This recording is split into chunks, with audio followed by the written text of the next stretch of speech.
Hello दोस्तों, नमस्कार। मैं हूँ विवेक और स्वागत है आपका हमारे चैनल विवेक एक्सपी पर। आज हम 3 मित्र जा रहे हैं झांसी, जो कि एक बहुत ही ऐतिहासिक दृष्टिकोण से बहुत महत्वपूर्ण शहर है। ये झांसी की हमारी यात्रा यहाँ से 6 घंटे की है, 350 किलोमीटर है ये, और इसे हम कवर करेंगे। और एक दिन में हम वहाँ पे क्या क्या देख सकते हैं। झांसी का किला है, म्यूज़ियम है, और उस सिटी को हम लोग एक्सप्लोर करेंगे और मैं दिखाता हूँ आपको कि वहाँ पर क्या क्या है, थोड़ा डिटेल में बताता हूँ।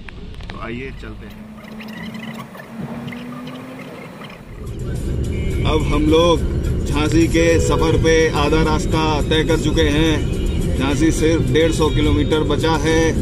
ये रोड सीधा पुरई को होते हुए, जालौन को होते हुए झांसी की तरफ जाती है, जिसमें हमको 3 घंटे लगने की संभावना है। और ये पूरी चारों तरफ चंबल की घाटी में हम लोग चल रहे हैं। ये हमारे साथ हमारे मित्र विकास त्रिवेदी और ये पीछे अमित तिवारी जी हैं। हम लोग सुबह 6 बजे निकले हुए थे।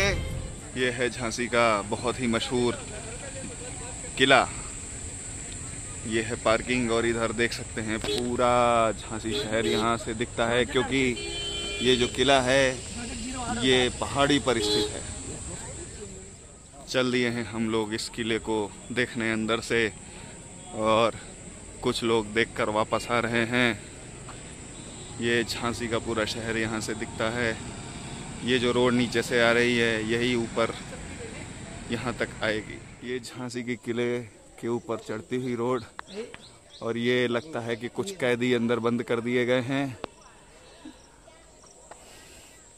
ये एक तोप रखी है, इसका नाम है कड़क बिजली तोप, और ये बिजलियां गिराती है। इधर सामने जाएंगे तो पंचमहल है, बाएं जाएंगे तो गौस खान की कब्र है। हम कब्रिस्तान में जाकर क्या करेंगे। दाएं जाएंगे तो अमोद बाग है। देखते हैं ये पंचमहल क्या है। जहाँ लगता है 5 महल होंगे, पता नहीं कहाँ है ये पंचमहल। बोर्ड तो सामने लगा हुआ है, कुछ लिखा भी हुआ है। अच्छा, ये है ये 5 महल, जिसमें 1 2 3 4 5 दरवाजे दिख रहे हैं। महल तो कहीं से भी नहीं दिख रहा, लेकिन चलो नाम में कुछ तो होगा। ये है कुदान स्थल, यानी कि जंपिंग स्पॉट, मतलब कि यहाँ से जंप करना चाहिए। और यहाँ लिखा है कि फूल पत्ती तोड़ना और घास पे चलना मना है, लेकिन कुछ लोग यहाँ घास पे चल के घास की मजबूती चेक करना चाहते हैं। ऊपर से कुछ महिलाएं रेसिंग ट्रैक समझ के रेस लगाती हुई नज़र आ रही हैं। और ये हमारे 3 मित्र अपने बुढ़ापे को जवानी में बदलने का असफल प्रयास करते हुए तेज गति से ऊपर चढ़ रहे हैं। तो हम भी चढ़ते चढ़ते किले के सबसे ऊपरी हिस्से पर आ चुके हैं, और यहाँ से जो नज़ारा दिखता है वो अद्भुत, अविस्मरणीय और ना भूलने वाला है, क्योंकि यहाँ से पूरा झांसी शहर दिखता है। ये सामने एक बहुत बड़ा मैदान, जहाँ कुछ बच्चे एक दूसरे से दौड़ दौड़ के लड़ाई कर रहे हैं। ये शहर है, ये सूर्यास्त हो रहा है।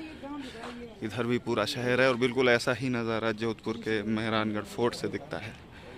ये सामने एक पार्क है, ये रानी लक्ष्मीबाई पार्क है। ये पानी की टंकी है जिस पे चित्रकारी हुई है। ये वो जंपिंग स्पॉट है जहाँ से रानी लक्ष्मीबाई अपने घोड़े के साथ 4-5 अप्रैल 1858 की रात में किले से बाहर निकल गई थी। और यहाँ पे कुछ लोग और भी अपनी ताकत का नमूना चेक करना चाहते हैं। ये एक चोर रास्ता पता नहीं कहाँ जा रहा है, लेकिन कुछ लोग नीचे जाके इस दरवाजे की रहस्य को जानना चाहते हैं, और उनमें से एक हम भी हैं। लेकिन कोई रहस्य नहीं है। ये दरवाज़ा एक खुले प्रांगण में खुलता है, जो कि सिर्फ एक दरवाज़ा है, एक रास्ता है, इसके अलावा और कुछ नहीं है। ये उजाड़ खंडहर कहानी कह रहे हैं अपनी वीर गाथाओं की, अपने शौर्य की, कि किस तरीके से यहाँ अंग्रेज़ों से लोहा लिया गया था, और ऐसे ही नहीं नाम पड़ा था कि खूब लड़ी मर्दानी, वो तो झांसी वाली रानी थी। तो ये रहा वो किला, और इसी के साथ ख़त्म होता है हमारा इस किले का सफ़र। ये आ चुके हैं हम सदर मार्केट, और सदर मार्केट की एक मेन मॉल रोड जैसी एक रोड है, जिसमें कि यहाँ से आप देख सकते हैं चारों तरफ शॉपिंग के लिए और खाने पीने के फूड जॉइंट्स हैं। ये है सदर चौराहा। ये है गाड़ियों की दुकानें, जहाँ छोटी छोटी गाड़ियाँ शोरूम से बाहर आने को बेताब हैं। ये रानी लक्ष्मीबाई की मूर्ति है। ये है यहाँ का ये शॉपिंग कॉम्प्लेक्स, मेन मार्केट सदर बाज़ार ऑफ झांसी। अब हम लोग इधर मुड़ गए हैं और देख रहे हैं कि बहुत सारी गाड़ियाँ हमारी तरफ ही चली आ रही हैं। जय हो। हम लोग अब जाने वाले हैं ओरछा धाम, और ये है इसका मेन गेट। ये हम लोग एंटर कर रहे हैं ओरछा प्रथम प्राचीन दरवाज़ा, और आगे ही जाते ही सिर्फ 2 किलोमीटर है अपना भगवान श्री राम का भव्य और विशाल मंदिर। ये हम लोग बिल्कुल इस महल के पास आ चुके हैं, जो कि राजा ने बनवाया था भगवान राम की मूर्ति स्थापित करने के लिए, लेकिन किसी विशेष कारण से इस महल में भगवान राम की मूर्ति स्थापित ना हो सकी, और वो कारण है वो मैं आगे बताता हूँ। ये रहा वो महल जो भगवान श्री राम के लिए बनाया गया था, इतना भव्य और विशाल महल। लेकिन भगवान राम की जहाँ मूर्ति स्थापित कर दी गई वही अब मंदिर कहलाता है, और ये महल खाली पड़ा है, और ये वो महल है जहाँ वो राजा रहता था। ये हम लोग आ चुके हैं मंदिर के प्रांगण में। ये है वो भव्य विशाल श्री राम का मंदिर। चलते हुए यहाँ पर प्रसाद की दुकानें हैं, यहाँ से प्रसाद लिया जा सकता है। और ये मंदिर का मेन एंट्रेंस है, जहाँ पे भारी भीड़ दिख रही है। यहाँ पे जूते चप्पल उतारे जा सकते हैं और इसके बाद ही अंदर जाया जा सकता है। हम लोग आ चुके हैं चतुर्भुज मंदिर। जैसा कि आप लोग देख सकते हैं, ये भव्य और विशाल मंदिर बिल्कुल ठीक इधर भगवान राम के मंदिर के साथ ही खड़ा है। इस मंदिर की एक बहुत विशेषता है। ये चतुर्भुज मंदिर जो है, इसको राजा मधुकर शाह ने 1592 ईस्वी में निर्माण कराया था। इसका ये क्यों निर्माण कराया गया, इसका एक बहुत बड़ा कारण है कि जब वो मूर्तियाँ आईं यहाँ पर, तो मूर्तियों को राजा ने सबसे पहले भोजनालय यानी कि किचन में रख दिया, और उसके बाद ये मंदिर का निर्माण कराना शुरू किया। लेकिन उसके बाद जो किचन है वो ही मंदिर बन गया, जो कि ये दिख रहा है। और ये जो बनाया गया था मंदिर असली मूर्तियों के लिए, ये ऐसा ही ऐसा वीरान और सुनसान रह गया। तो ये है इसके पीछे की स्टोरी। आ गए हैं हम लोग मंदिर के पास।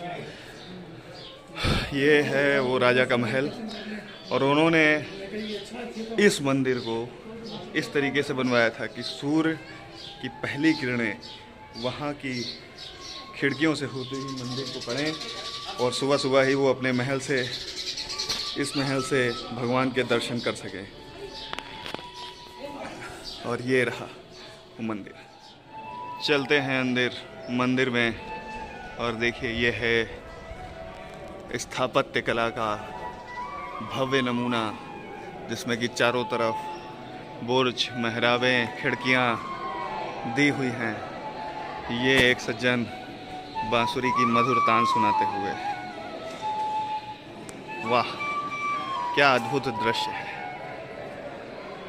चूँकि इस मंदिर के अंदर फोटोग्राफी अलाउड नहीं है, इसके लिए बाहर से हम आपको दिखाते हैं कि ये भगवान राम का ओरछा मंदिर ऐसा दिखता है। आ गए हैं हम ओरछा मंदिर से जस्ट 500 मीटर्स की दूरी पर। यह है बेतवा नदी, इसका नाम है बेतवा नदी। और नदी के बीचों बीच में कितने सारे पत्थर निकले हुए हैं। कुछ बच्चे नहाने का आनंद लेते हुए इतनी गर्मी में, और बीच बीच में उन चट्टानों पे पेड़ भी उगे हुए हैं। बहुत ही अद्भुत और मनोरम दृश्य है। कल कल करते हुए पानी की आवाज़ें आ रही हैं। कुछ लोग इस बीच में बने हुए पुल से वहां जाके देखने की कोशिश कर रहे हैं कि उधर क्या है।